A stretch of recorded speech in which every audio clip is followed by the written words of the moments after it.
நான் ஒரு கல்வி உளவியலாளர். என்னோட எக்ஸ்பீரியன்ஸ் இந்த ஃபீல்டில் 15 இயர்ஸ். இந்த 15 ஆண்டுகள்ல குழந்தைகள்கிட்ட என்ன மாதிரியான வித்தியாசங்களை நான் பார்த்துருக்கேன் அப்படின்னா, இன்னைக்கு இருக்கக்கூடிய குழந்தைகளுக்கு மெமரி இஷ்யூஸ் இருக்கு. படிக்கிறது ஞாபகத்துல இல்ல. நம்ம எல்லாம் சின்ன வயசுல ஸ்கூல் படிக்கும் போது தினம் தினம் படிச்சோமா? கிடையாது. ஆனா எக்ஸாம் கிட்ட வரும்போது படிப்போம். ஆமாவா இல்லையா?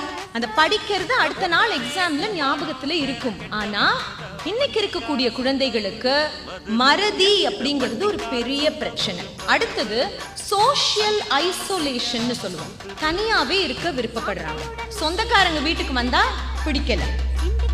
ஸ்கூலுக்கு தினம் தினம் போறது ஒரு பெரிய கஷ்டம். அந்த மாதிரி. அப்ப சோஷியல் ஐசோலேஷன் அப்படிங்கிறது வளர்ந்த நாடுகள்ல ரொம்ப ரொம்ப அதிகம். வளர்ந்துட்டு இருக்கிற நாடுகள், இந்தியா, இலங்கை போன்ற வளர்ந்துட்டு இருக்கிற நாடுகள்ல இருக்க குழந்தைகளுக்கும் சோஷியல் ஐசோலேஷன் அதிகம்.